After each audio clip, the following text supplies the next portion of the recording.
नमस्कार दादा. नमस्कार.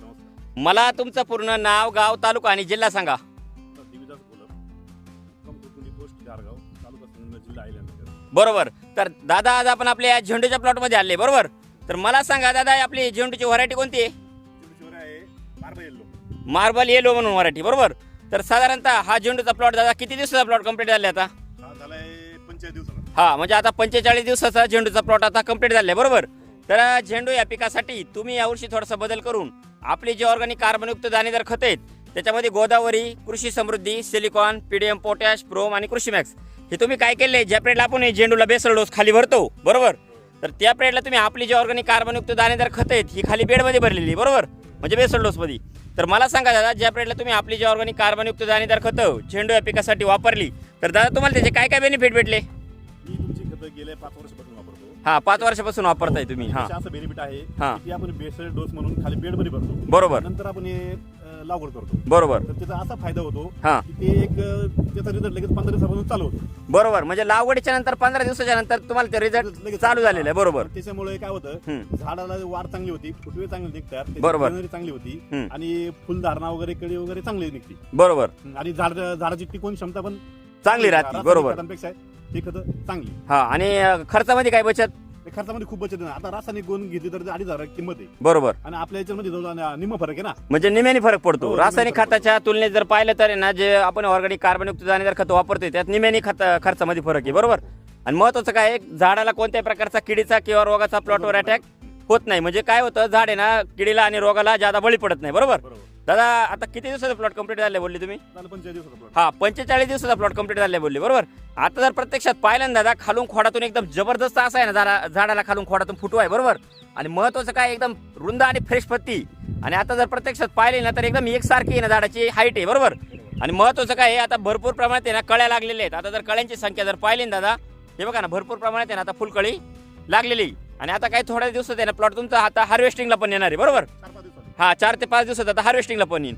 तर मला सांगा दादा, तुम्ही साधारणतः किती वर्षापासून आपली ऑर्गॅनिक कार्बनयुक्त दाणेदार खत वापरता बोलले? गेली 5 वर्षापासून. हा, आता याच्या आधी कोणकोणत्या पिकांसाठी वापर केला? याच्यामध्ये आपण भूमी पिकासाठी वापर केला हा. होता, टोमॅटोसाठी वापर केला होता, बरोबर. सोयाबीनसाठी केला होता, कांद्यासाठी पण केला होता, डाळिंबासाठी पण केला होता. बरोबर. म्हणजे आता याच्या आधी, आता इथं वरती तुमचा डाळिंबाचा प्लॉट आहे, त्या डाळिंबाला सुद्धा तुम्ही आपली जे ऑर्गॅनिक कार्बनयुक्त दाणेदार खतच वापरली. बरोबर. तर मला सांगा दादा, इतर शेतकऱ्यांना तुमचे जे आपले ऑर्गॅनिक कार्बनयुक्त दाणेदार खतांबद्दल काय सल्ला असेल? सल्ला हाच असेल की बाबा तुम्ही रासायनिकच्या ऐवजी जैविक खताकडे वळा. बरोबर. खतं चांगले आहे. त्याच्यामध्ये तुम्हाला याच्यामध्ये झाडांचा वगैरे तर चांगलाच वाढ होते. बरोबर. फुटवे निघतात, फुलं पण चांगली येतात, तुमची फळं धारणा पण चांगली होते. बरोबर. याच्यामध्ये काय जमिनीचा पोट टिकून राहतो. हा, म्हणजे आजकाल काय झालेलं आहे दादा, जैविक शेती, सेंद्रिय शेती काळाची गरज आहे. हो. कारण काय होतंय, रासायनिक खतांचा सारखा अतिवापर असल्यामुळं तर जमिनी एक तर पूर्ण आहे ना दुष्परिणाम, म्हणजे पूर्ण माती आहे ना अशी म्हणजे काय होणे, क्षाराचं प्रमाण जमिनीमध्ये वाढणे किंवा मग आहे ना जमिनीमधले गांडूळ किंवा सूक्ष्मजीव हे पूर्ण नाहीसे होत चाललेले आहेत. बरोबर. pH कमी होतो. बरोबर. आणि महत्वाचं काय झालेलं आहे, जर आहे ना सूक्ष्मजीव जमिनीतले ना ऍक्टिव्ह असले किंवा गांडूळ निर्मिती जर जमिनीमध्ये गांडूळ जर जास्त प्रमाणात ऍक्टिव्ह असली तर तुमची माती पूर्ण भुसभुशीत राहते. आणि महत्वाचं काय होतं आहे, पूर्ण जमिनीचा pH जर क्लिअर असला तरच बाकीच्या गोष्टी कव्हर होतात. बरोबर. आता जर प्रत्यक्षात जर पाहिलं ना दादा, तर जवळजवळ आहे ना साधारणतः तुम्ही 5 वर्षापासून जे प्रत्येक पिकाला आपली ऑर्गॅनिक कार्बनयुक्त दाणेदार खतं वापरताय, तर तुमचे त्याबद्दल म्हणजे काय हे असेल, म्हणजे थोडक्यात काय म्हणत असेल तुमच्या याबद्दल? त्यामुळे तुम्हाला सांगितलं ना सर्वांनी खतं वापरावं असं शेतकरी. हा, म्हणजे प्रत्यक्षात तुम्ही 5 वर्षापासून वापरताय प्रत्येक पिकासाठी आणि तुम्ही अनुभव घेतलेला आहे. याच्यावर जोर तुम्ही थोडा जास्त द्या. हा, म्हणजे जैविक खतांकडे जादा वळलं पाहिजे. बरोबर. तर मला सांगा दादा, याच्यानंतर आपले अजून कोणकोणते प्रोडक्ट तुम्ही वापरले खतांव्यतिरिक्त? आपले कडू पॉवर. हा, याच्यावर तुम्ही कडूचा पर स्प्रे काढला होता. बरोबर. कार्बो प्लस हे खालून हा, म्हणजे भू पॉवर प्लस कार्बो पॉवर तुम्ही खाली सोडलं होतं. हो. तर मला एक सांगा दादा, कडूचा तुम्हाला वापरल्यानंतर काय काय बेनिफिट भेटला कडू वापरल्यानंतर? काय माहिती रस शोषक किड्यापासून तो प्रादुर्भाव होत नाही आपल्या पिकांवर. परत तुमचे नागाळीचा वगैरे प्रादुर्भाव होत नाहीये त्याच्यावर. बरोबर. बाकीचे दुसरे पण असे कीटक वगैरे ते इथे नाहीये. हा, म्हणजे आता जर प्रत्यक्षात पाहिलं ना तर म्हणजे प्लॉटवर आहे ना कोणत्याही प्रकारचा मावा, तुडतुडे, पांढरी माशी, रसशोषक किडी, नागाळी, म्हणजे प्लॉटवर आता जर प्रत्यक्षात पाहिलं तर कोणताच अटॅक नाही. बरोबर. म्हणजे काय होतं, ज्या पिरियडला तुम्ही कडूचा वरून स्प्रे काढता ना दादा, तुमचं झाड 15 दिवस कडू राहतं. म्हणजे जोपर्यंत माल चालू होत नाही त्याच्या आधी 15 दिवसाच्या आतमध्ये तुम्ही कडूचा वापर करू शकता. बरोबर.